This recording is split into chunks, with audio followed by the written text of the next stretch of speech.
BJP दफ्तर पर grenade हमले में आईएसआई की साजिश, 5 गिरफ्तार। चंडीगढ़ स्थित बीजेपी मुख्यालय पर हुए ग्रेनेड हमले में पंजाब और चंडीगढ़ पुलिस के संयुक्त अभियान में 5 आरोपी गिरफ्तार हुए हैं। शुरुआती जांच में पाकिस्तानी खुफिया एजेंसी आईएसआई ने साजिश का खुलासा किया।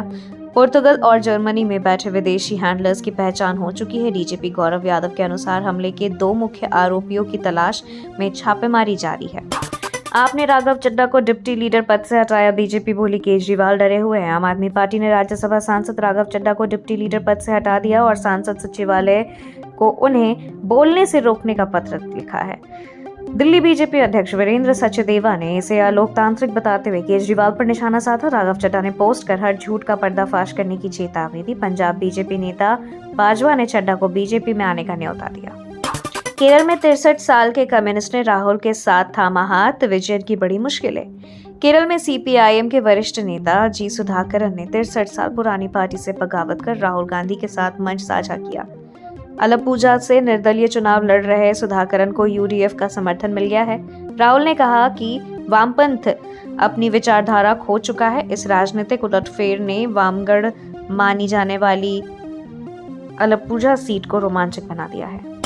राहुल गांधी का विजयन पर बार, बच्चों को बचाने के लिए दक्षिण पंथियों से मिला रहे हाथ। केरल चुनाव प्रचार में राहुल गांधी ने अलप्पुझा, इडुक्की और एर्नाकुलम में रैलियों को संबोधित किया है। उन्होंने सीएम पिनाराई विजयन पर आरोप लगाया कि वह एक्सालॉजिक मामले में बेटी को बचाने के लिए पीएम मोदी के आगे झुक गए हैं। राहुल ने कहा एलडीएफ अब सिर्फ नाम का लेफ्ट है और सीएम दक्षिणपंथी ताकतों की कठपुतली बन चुके हैं।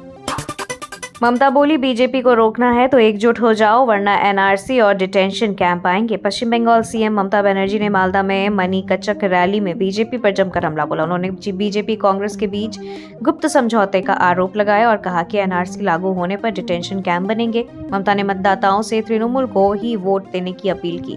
बंगाल में 23 और 29 अप्रैल को मतदान होगा, नतीजे 4 मई को आएंगे।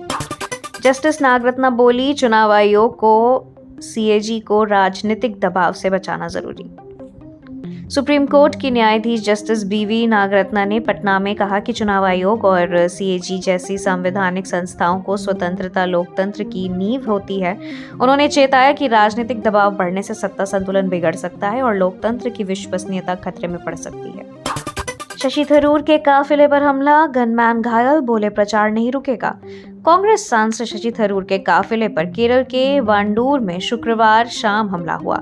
5 आरोपियों ने 2 वाहनों में आकर काफिले को रोका, जिसमें उनका गनमैन घायल हो गया। थरूर ने घटना को दुर्भाग्यपूर्ण बताते हुए कहा कि प्रचार रणनीति नहीं बदलेगी। उन्होंने यूडीएफ के लिए 100 सीटों का लक्ष्य रखा और कहा कि सार्थक बदलाव के लिए मजबूत बहुमत चाहिए। हेमंता ने राहुल को बताया रजिस्टर्ड पागल, बीजेपी के 90 से 100 सीटें जीतने का दावा। असम सीएम हेमंत बिस्वा शर्मा ने एएनआई से बातचीत में राहुल गांधी को रजिस्टर्ड पागल और क्रेजी इंसान करार दिया है। यह प्रतिक्रिया राहुल के उस बयान पर थी जिसमें उन्होंने हेमंत को देश का सबसे भ्रष्ट सीएम बताया था। हेमंत ने दावा किया कि बीजेपी असम में 90 से 100 सीटें जीतेगी। असम में 9 अप्रैल को चुनाव और 4 मई को नतीजे आएंगे। फिल्म स्टार विजय का पुडुचेरी में धमाका, 1 उंगली की क्रांति से बदलेगी सत्ता। टीवी के प्रमुख विजय ने पुडुचेरी चुनावी रैली में कांग्रेस, डीएमके और एनआर कांग्रेस बीजेपी गठबंधनों को क्रमशः भ्रमित और थका हुआ बताया। उन्होंने 25 लाख रुपए, स्वास्थ्य बीमा, 200 यूनिट मुफ्त बिजली और पुडुचेरी को पूर्ण राज्य दर्जा दिलाने का वादा किया।